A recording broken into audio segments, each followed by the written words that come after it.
of the armed forces, and they're blaming budget constraints as a major cause of the problem. Joining me now to discuss, Leah Gabriel and Jesse Jane Duff. Leah, you've been on top of this, and it's shocking. I don't think American public understands the depth of the problem. No, but the vice chiefs of the services were on the Hill this past week talking to legislators in the House and Senate Armed Services Committee and basically saying something has got to change. They were explaining that what needs to happen is the Budget Control Act of 2011, which set caps on military spending, needs to be repealed. That also triggered sequestration, which are automatic across-the-board spending cuts that went into effect in 2013. The vice service chiefs were basically saying, you know, we are having serious problems for military readiness long-term. Here are some stats for you. The Navy, smallest it's been in 99 years. More than 60% of F-18s are grounded for maintenance reasons. And the Army, of its 58 brigade combat teams, that's the basic deployable unit, only 3 of those right now would be ready to fight today if they needed to. Only 3. And then of all of those teams, about a third of them would take 30 days to ramp up. In the Marine Corps, 80% of its aviation units are below the minimum number of aircraft for training and readiness.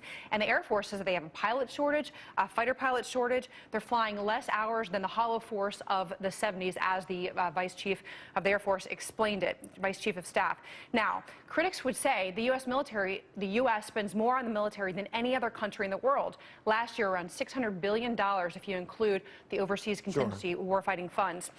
But I did speak with a senior military analyst at the Conservative Heritage Foundation who basically explained the U.S. has taken a stewardship role in the world in a time of increasing global instability. Take a listen to what he said. Okay. Russia, China, North Korea will continue to try to bolster their influence in the world and expand their region of influence and solidify that. Unfortunately, no one else is going to challenge that. Heritage Foundation also did basically an assessment of military readiness and said that everyone in the service is weak or marginal when we have high threats around the world. So the military is looking to increase its budget by $30 billion just this year. You know, Gunny, and it's not just the depleted hardware, if you will. It's also the way they were treated in the last administration. Do you sense that that esprit de corps, that excitement about being in the military, is coming back now?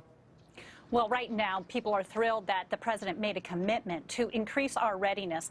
Bottom line, war fighters do not feel comfortable having equipment that doesn't work. Leah emphasized that we only have 3 of the 50 combat brigades capable in the United States Army, capable of going to combat. Basically, when the Admiral testified in front of the Senate, he said, you know, we have a team, that first-round team can go to fight, but our bench is depleted. So what this means is we do have a very rugged force right now because they are combat hardened, but what has happened is we would not be able to go after a primary adversary such as China or Russia. We are in a critical stage. The Defense Department, I must stress this, between 2011 and 2014 lost $100 billion. 15 years of war, delayed budgets, and in the end, this has impacted the troops and our readiness. And hopefully it will be fixed, and I think it will. Here's Lou.